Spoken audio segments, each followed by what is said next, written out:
आया तो पिता ने अपने एकमात्र पुत्र धनपाल को बुलाकर कहा कि बेटा, मेरे पास धन संपत्ति नहीं है कि मैं तुम्हें विरासत में दूं, पर मैंने जीवन भर सच्चाई और प्रामाणिकता से काम किया है, तो मैं तुम्हें आशीर्वाद देता हूँ कि तुम जीवन में बहुत सुखी रहोगे और धूल को भी हाथ लगाओगे तो वो सोना बन जाएगी।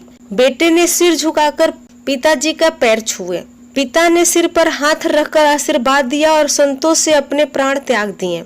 अब घर का खर्च बेटे धनपाल को संभालना था।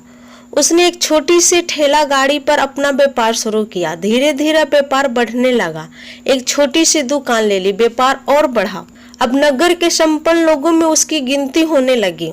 उसको विश्वास था कि यह सब मेरे पिता के आशीर्वाद का ही फल है, क्योंकि उन्होंने जीवन में दुख उठाया पर कभी धैर्य नहीं छोड़ा, श्रद्धा नहीं छोड़ी। इसलिए उनके वाणी में बल था और उनके आशीर्वाद फलीभूत हुए और मैं सुखी हुआ। उसके मुंह से बराबर यह बात निकलती थी।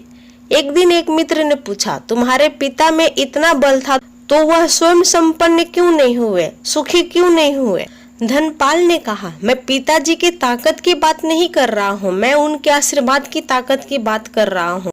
इस प्रकार वो बार बार अपने पिताजी के आशीर्वाद की बात करता तो लोगों ने उसका नाम ही रख दिया बाप का आशीर्वाद। धनपाल को इससे बुरा नहीं लगता। वो कहता कि मैं अपने पिता के आशीर्वाद के काबिल निकलूं, यही चाहता हूँ। ऐसा करते हुए कई साल बीत गए। वो विदेश में व्यापार करने लगा। जहाँ भी व्यापार करता उससे बहुत लाभ होता। एक बार उसके मन में आया कि मुझे लाभ ही लाभ होता है, तो मैं एक बार नुकसान का अनुभव करूं। तो उसने अपने एक मित्र से पूछा कि ऐसा व्यापार बताओ जिसमें मुझे नुकसान हो। मित्र को लगा इसको अपनी सफलता का और पैसों का घमंड आ गया है। इसका घमंड दूर करने के लिए इसको ऐसा धंधा बताऊंगा कि इसको नुकसान ही नुकसान हो। तो उसने उसको बताया कि तुम भारत में लौंग खरीदो और जहाज में भरकर अफ्रीका के जंजीबार में जाओ और बेचो। धर्मपाल को ये बात ठीक लगी। जंजीबार तो लौंग का देश है, वहाँ से लौंग भारत में आते हैं और यहाँ 10-12 गुना भाव पर बिकते हैं। भारत में खरीद के जंजीबार में बेचे तो साफ नुकसान सामने दिख रहा था, परंतु धनपाल ने तय किया कि मैं भारत में लौंग खरीदकर जंजीबार खुद लेकर जाऊंगा। देखूं कि पिता का आशीर्वाद कितना साथ देता है। नुकसान का अनुभव लेने के लिए उसने भारत में लौंग खरीदे और जहाज में भरकर खुद उसके साथ जंजीबार द्वीप पहुंचा। जंजीबार में सुल्तान का राज था। धनपाल जहाज से उतरकर और लंबे रेतीले रास्ते पर चल रहा था वहां के व्यापारियों से मिलने को। उसे सामने से सुल्तान जैसा व्यक्ति पैदल सिपाहियों के साथ आता हुआ दिखाई दिया। उसने किसी से पूछा, यह कौन है? उन्होंने कहा, यह सुल्तान है। सुल्तान ने उसको सामने देखकर उसका परिचय पूछा। उसने कहा, मैं भारत के गुजरात के खंबात का व्यापारी हूँ और यहाँ पर व्यापार करने के लिए आया हूँ। सुल्तान ने उसको व्यापारी समझकर उसका आदर किया और उससे बात करने लगा। धनपाल ने देखा कि सुल्तान के साथ सैकड़ों सिपाही हैं, परंतु उनके हाथों में तलवार, बंदूक आदि कुछ नहीं होकर बड़ी बड़ी छन्नियां हैं। उसको आश्चर्य हुआ। उसने विनम्रता पूर्वक सुल्तान से पूछा, आपके सैनिक इतनी छन्नी लेकर क्यों जा रहे हैं? सुल्तान ने हंसकर कहा, बात यह है कि आज सवेरे मैं समुद्र तट पर घूमने आया था, तब मेरी उंगली से एक अंगूठी यहाँ कहीं निकलकर गिर गई। अब रेत में अंगूठी कहाँ गिरी पता नहीं, तो इसलिए इन सैनिकों को साथ लेकर आया हूँ। यह रेत छानकर मेरी अंगूठी उसमें से तलाश करेंगे।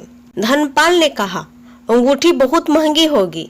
तो सुल्तान ने कहा, नहीं, उससे बहुत अधिक कीमती वाली अनगिनत अंगूठियां मेरे पास है, पर वो अंगूठी एक फकीर का आशीर्वाद है। मैं मानता हूँ कि मेरी सल्तनत इतनी मजबूत और सुखी उस फकीर के आशीर्वाद से है, इसलिए मेरे मन में उस अंगूठी का मूल्य सल्तनत से भी ज्यादा है। इतना कहकर वो सुल्तान ने फिर पूछा, बोलो सेठ, इस बार आप क्या माल लेकर आए हो? धनपाल ने कहा, लौंग। लौंग? सुल्तान को आश्चर्य का ठिकाना नहीं रहा। यह तो लौंग का ही देश है सेठ, यहाँ लौंग बेचने आए हो? किसने आपको ऐसी सलाह दी? जरूर वो आपका कोई दुश्मन रहा होगा। यहाँ तो 1 पैसे में मुट्ठी भर लौंग मिलते हैं। यहाँ लौंग कौन खरीदेगा और तुम क्या कमाओगे?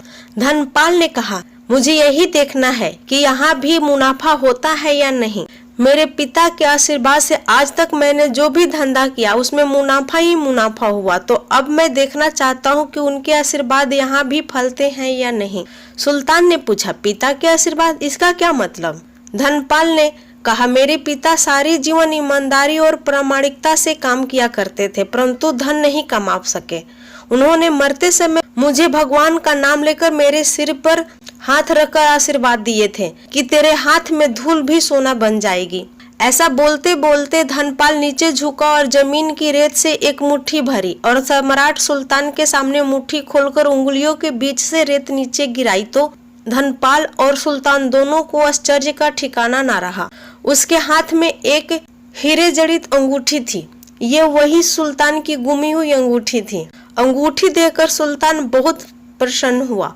बोला, वाह खुदा, आपकी करामात का पार नहीं, आप पिता के आशीर्वाद को सच करते हो। धनपाल ने कहा, फकीर के आशीर्वाद को भी वही परमात्मा सच करता है। सुल्तान और खुश हुआ, धनपाल को गले लगाया और कहा, मांग सेठ, आज तू जो मांगेगा मैं दूंगा। धनपाल ने कहा, आप 100 बरस तक जीवित रहो और प्रजा का अच्छी तरह से पालन करो, प्रजा सुखी रहे, इसके अलावा मुझे कुछ नहीं चाहिए। सुल्तान और अधिक प्रसन्न हुआ। उसने कहा, सेठ, तुम्हारा सारा माल मैं आज ही खरीदता हूँ और तुम्हें मुंह मांगी कीमत दूंगा। इस कहानी से हमें ये शिक्षा मिलती है कि पिता का आशीर्वाद हो तो दुनिया की कोई ताकत कभी भी तुम्हें पराजित नहीं होने देगी। पिता और माता की सेवा का फल निश्चित रूप से मिलता है, आशीर्वाद जैसी और कोई संपत्ति नहीं। बालक के मन को जानने वाली माँ और भविष्य को संवारने वाले पिता, यही दुनिया के 2 महान ज्योतिषी हैं। बस इनका